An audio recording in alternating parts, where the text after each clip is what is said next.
Assalamualaikum warahmatullahi wabarakatuh. My name is Karina Nurrohma. I'm from English Education Program Class 2B. Now I want to explain about speech sounds. So I'm going to explain it one by one from the pictures.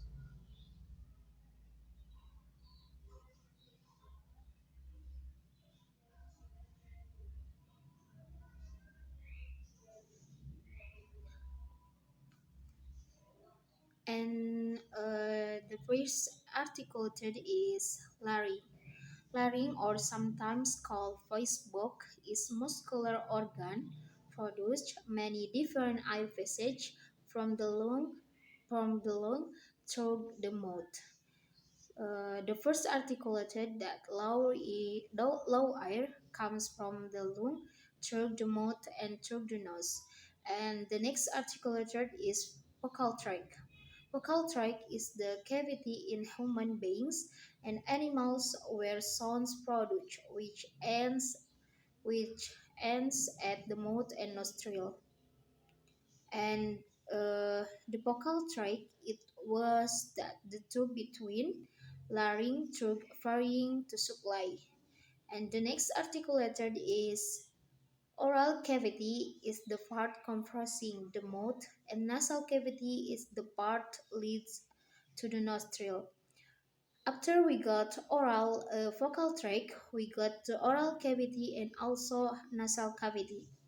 Oral cavity is the part allows air to the mouth, and the nasal cavity is the organ that allows air through the nose. And the next articulated is different part of vocal tract are called articulator, and the study of them is called articulatory phonetic. Different parts of vocal tract are called articulator. The different here from the term itself, the articulators, it means that for contract and study about the articulator is called articulatory politics.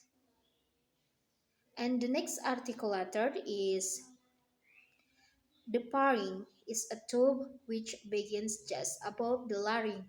It is about 7 centimeters long in a woman and about 8 centimeters in men. And at its top, and it is divided into two, one part being the back of the oral cavity and the other being the beginning of the way through the nasal cavity.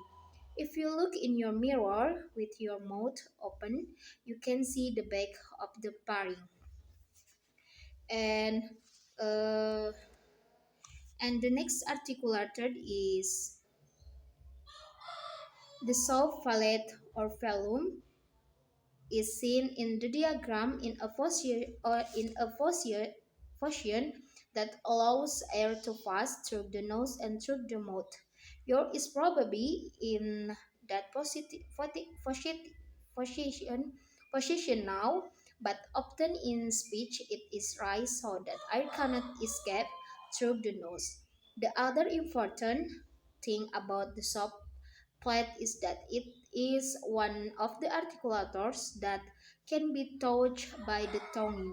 When we make the sounds k, the tongue is in contact, contact with the lower side of the soft palate, and we call this speller consonant. Pairing that is cleaning and bottom of the articulators and the pairing after the larynx. And the next articulator is the hard palate is often called the roof of the mouth. You can feel its smooth curved surface with your tongue. The consonant made with the tongue close the hard palate is called palatal. Yes, so sound J in yes is palatal. The sample it can vowel produce the vowel consonant, which the sounds is k, and with the sound are k and g. Meanwhile, the hair spline can produce a sound u, and it's called parata.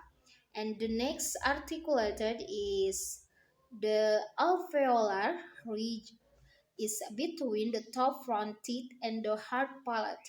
You can feel it soft with your tongue. Its surface is really much longer than it feels and is covered with little ridges. You can only see this if you have a mirror small enough to go inside your mouth, such as those used by dentists. Sounds made with the tongue you touching here, such as t, d, and n, are called alveolar.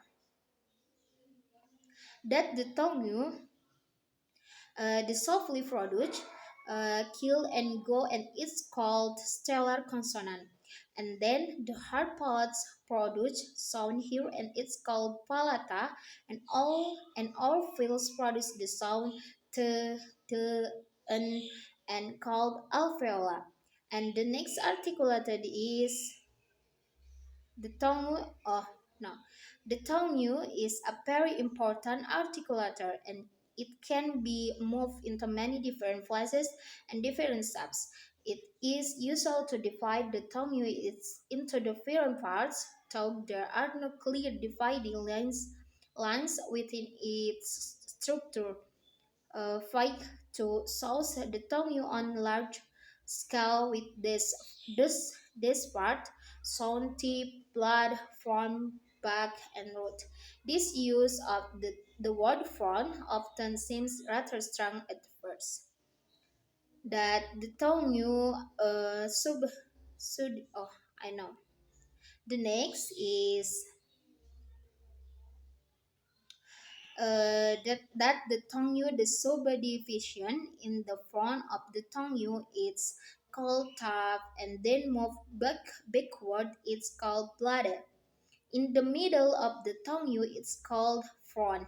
In the back of the tongue, called back, and is at the end of the tongue, it's called root. So the thus are the subdivision of the tongue. And next is the teeth, upper and lower, are usually shown in diagram like Fig 1, only at the front of the mouth immediately behind the lips. This is for the sake of a simple diagram. And you should remember that most speakers have teeth to the sides of their mouths.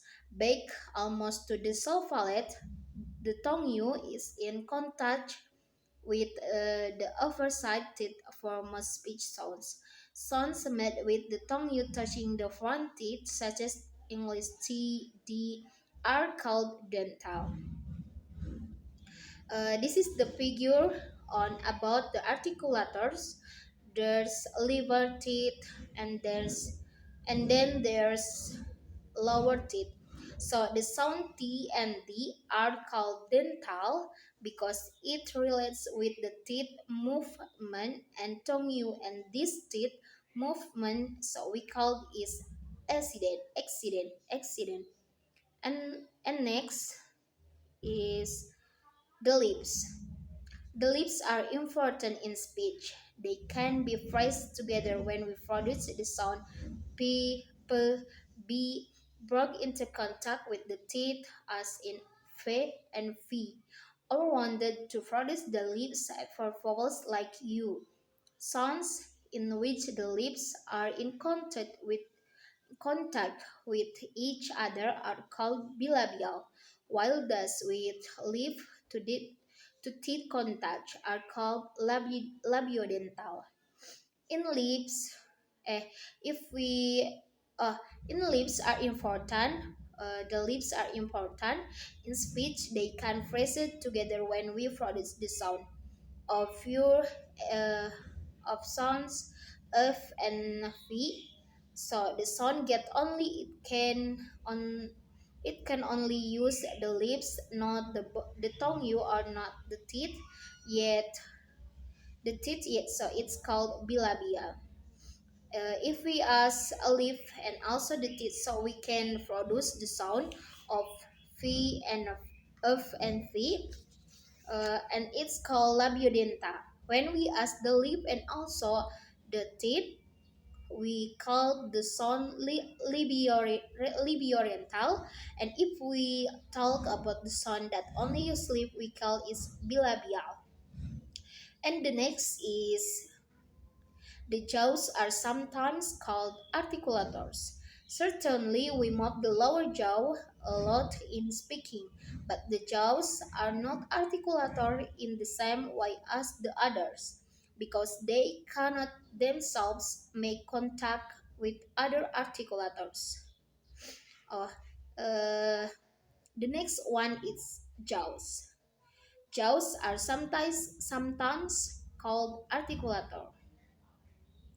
Jaws cannot contact with other articulators, so jaws sometimes not mentioned as articulated, but just still important to produce some sounds using of articulators. Okay, thank you. Maybe that's all for me. Thank you for your attention. Wassalamualaikum warahmatullahi wabarakatuh.